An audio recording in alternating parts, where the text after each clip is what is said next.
نہیں نہیں، یہ حدیث نہیں ہے سور المؤمن شفاء یا سور المؤمن الشفاء، یہ حدیث نہیں ہے، لیکن معنی صحیح ہے۔ علماء نے لکھا ہے کشف الخفاء کے اندر جلد 1 ہے اور صفحہ 458 پہ یہ بات ہے، اور 36 پہ بھی ہے، 436 پہ بھی، کہ ریق المؤمن شفاء، مومن کی تھوک شفا ہے۔ فرمایا لیس بحدیث، یہ حدیث نہیں ہے، لیکن معنی صحیح، معنی صحیح ہے اس کا، جو علماء نے لکھا ہے۔ یہ شہرت ہے الفاظ کی، تواضع، عاجزی، انکساری، اس کی وجہ سے مومن کا جھوٹا پی سکتا ہے۔ لیکن اگر کوئی آدمی طبیعت کا تقاضا ہے، اس کا ایسا مزاج ہے، نہیں پیتا اس کا بچا ہوا پانی، اس کا جھوٹا نہیں پیتا، تو یہ نہیں کہیں گے کہ حدیث کی خلاف ورزی کی ہے۔ تو یہ بات جھوٹ ہے، سور المؤمنی شفاء، یہ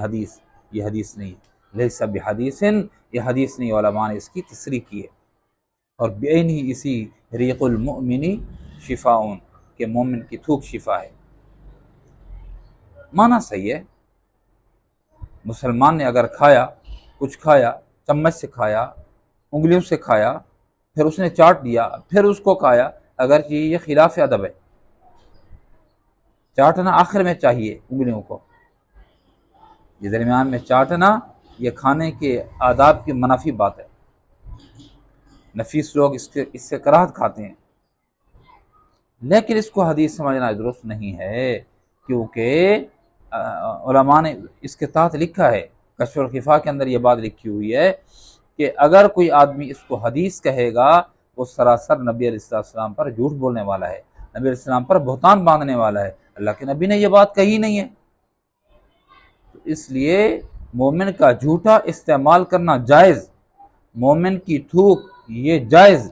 لیکن اس کو شفا سمجھ کر حدیث کو الفاظ بیان کرنا یہ نبی علیہ السلام کی ذات پہ جھوٹ ہے، نبی علیہ السلام کی ذات پہ بہتان ہے۔ اور پھر جو نبی علیہ السلام کی ذات پہ بہتان باندھتا ہے کیسے ہے، فَلْيَتَبَوَّأْ مَقْعَدَهُ مِنَ النَّارِ، اللہ کے نبی علیہ السلام اپنا ٹھکانہ جہنم میں بنا لے۔ تو اس لیے ان چیزوں سے بندہ گریز کرے، جو چیزیں احادیث مبارکہ سے، صحیح احادیث مبارکہ سے ثابت ہیں ان کو تو بندہ بیان کرے، جو احادیث مبارکہ میں ثابت نہیں ہیں ان کو حدیث کہہ کر بیان کرنا یہ دجل ہے، یہ دھوکہ ہے، یہ بہتان ہے، یہ انسان اپنے آخرت کو خراب کر رہا ہے۔ اپنی دنیا پہ تو واہ واہ ہو جائے گی، واہ زبردست قسم کی حدیثیں، نادر و نایاب حدیثیں بیان کر رہے، لیکن آخرت میں بہت بڑا خسارہ ہے دوستو، کہ نبی اسلام کی ذات پہ اس نے بہتان باندھا ہے۔